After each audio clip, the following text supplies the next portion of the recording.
Hello ladies and gentlemen, and welcome to another video that we'd like to bring you, this time talking about the Rosebery Park Baptist Church and also St George's Methodist Church, both of which can be found in close proximity to each other just around the corner from where I live, and they're all very close by to the Corpus Christi Church that we did a video on very recently and that we discussed on Sunday's podcast. The fascinating thing about this is that they are all brick buildings. They are all within literally spitting distance of each other. And they were all built, of course, in a time where mass production of bricks didn't happen. They were just literally getting up and running in the early 1880s. And so it's quite fascinating to think that the official narrative is telling us that in an area whereby the population consisted of less than 800 people, in an area that was covered by shrubland and woodland and all the rest of it, that we are to believe that they knocked up these buildings made of bricks. Well, I'll say right now that is an absolute impossibility. It's a blatant, flat-out lie. So after scouring around and looking at various sources, I decided that the one that kind of gets the middle of the road best is a book online called Rosebery Park Baptist Church, the First 100 Years. It's a centenary edition, 1891 to 1991, and the first 100 years. It's by Robert J. Jeans, as in chinos, and it is quite an interesting read, I have to say, but of course it's full of discrepancies and anomalies, and I shall mention a couple on here just to reinforce the message that we have, which is that we've been lied to about all of this, quite categorically lied to about all of it. So let's have a look and see what it says here about the early days of the construction of this quite magnificent building. According to this source of information, the original mission hall was badly sited, cold and drafty, and in wet weather the road was virtually impassable. I don't know what roads they're talking about there, because we didn't have cars, we didn't have trucks, we didn't have buses, we had horse and cart. In addition, they constantly suffered harassment by a not very amenable owner. They only held tenure on a weekly basis, despite which, with its insecurity and discomfort, the Lord cheered, warned and encouraged us to keep the room. Quotation marks. By now, they were so enjoying the meetings and their time spent in fellowship that some began to suggest the possibility of building a little hall in a more suitable position.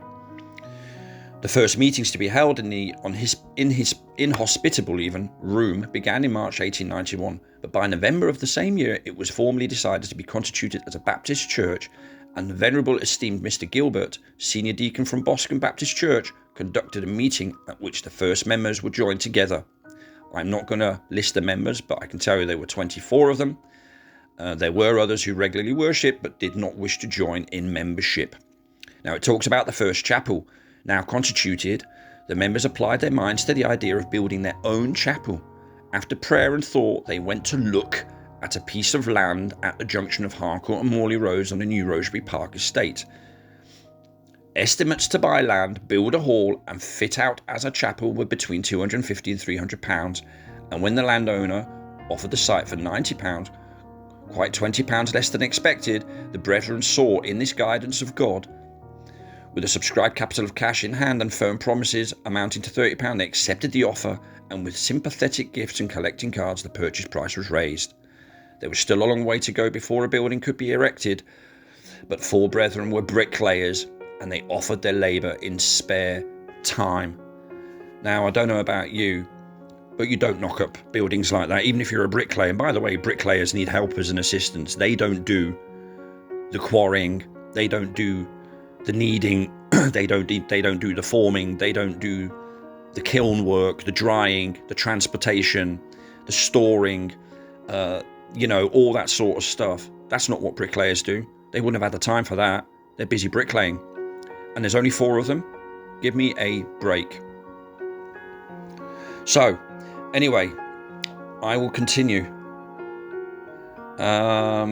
Just let me see here. Right, there was still a long way to go before a building could be erected, but 4 brethren were bricklayers, as I've mentioned, and they offered their labour in spare time on the proviso that all necessary materials were on site. Well, how? What materials could you have possibly had on site? You would have to have quarried it and got it there somehow. There are no rivers around here. There is the Bourne River, yes, but we don't have canals all over the place. We're on the coastline, yes, but there aren't any opportunities here to simply go down to the local stream and quarry out loads of clay. And then how would you have done that back then? You just wouldn't have done. Right. So an anonymous friend lent the money for these, and the brethren of the trowel, as they became known, excavated the site and found ample gravel and sand. Foundations were dug and concreted. A lower course of bricks were laid, and 20,000 bricks were on site before Easter 1892. Now you have to remember, this is less than a year before making the decision to move from the original Mission Hall a few hundred yards away to where they are now. So I'll continue reading. And so at an early hour on Good Friday, 15th of April 1892, the 4 began in real earnest to build the walls. Really? What about the foundations? With help in running the lime and moving bricks, it became a real united effort. Meat and bread, tea and coffee were in constant supply to refresh the workers by kind cooperation with Mr. Webb, who kept the bakery opposite. What a load of nonsense! What a load of nonsense. There was nothing here. There were 700 and so souls that lived in the whole area. When you look at the actual population of that area, all the official sites will tell you pretty much the same thing, apart from Wikipedia. They get it messed up. No surprises there. But apart from that, when you look at the census and everything else, it's about 700 or so people that lived here in that region. And eventually the population went up to thousands within the space of 20 years, ironically enough. But that was after these buildings were constructed. So they obviously had the manpower and everything in the time before they had a significant population, which again baffles the heck out of anybody who thinks a little bit logically. I will continue. Through Good Friday, Saturday and Easter Monday, the work went well, so that by the end of the holiday weekend, the 4 walls of the square building were completed, leaving gable ends and the porch to be added as and when time could be found. There is no doubt enthusiasm ran high.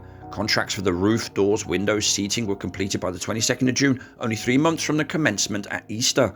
A special service of prayer and thanksgiving was held the following day, and after the service, there followed a tea and public meeting.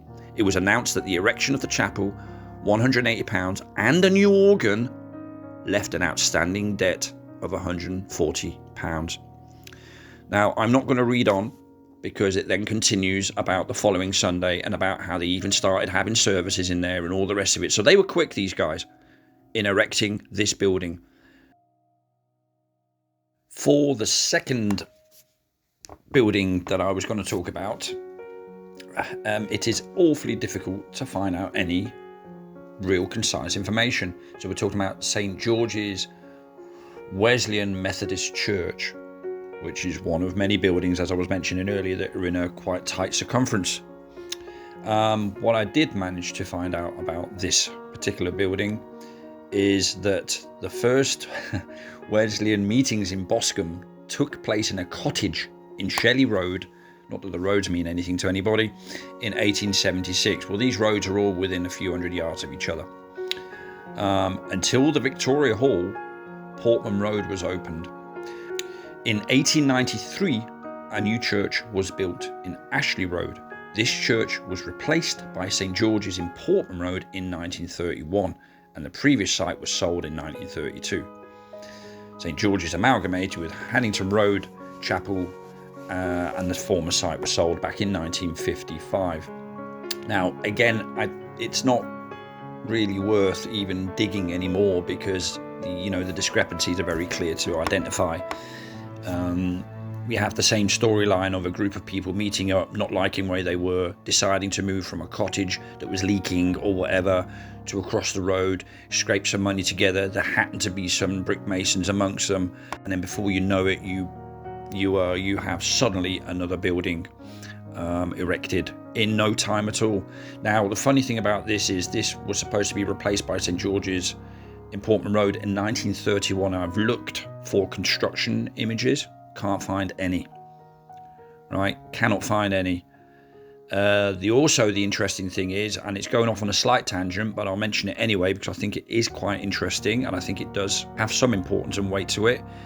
But the St George's Hall, for example, St George's Church, is one of the places used as food banks here in the region. Now, I know that for sure because I used to hand out vouchers, not hand them out like sweets, but I used to sign them off when I used to work in a charity shop, because often people would come in a charity shop and ask for food vouchers, would you believe, in a country that prides itself on building massive buildings worldwide while being active in 100 different wars, inventing loads of stuff, including different sports, spreading all that around the world. What a fabulously fantastic nation we are over here to be able to achieve all of that. But what we can't achieve is feeding our population. So we have food banks here. One of them is in St George's Hall. And interestingly enough, when you dig a little bit deeper, no prizes for guessing what organisation is supporting that food bank and is behind it. Let's just say they are connected with the building trade. Anyway, I will leave it there on the description of St George's because it's pointless. There isn't much more there that I can discover that really reveals anything apart from the fact that it just adds more weight, as it were, gravitas, to the knowledge that we have been lied to on a ginormous scale, and we continue to be lied to, and we will continue to be lied to if we don't start stopping people in their tracks and asking them some awkward questions, and doing that from a position of strength and standing in your power, and with the knowledge that that you've been lied to.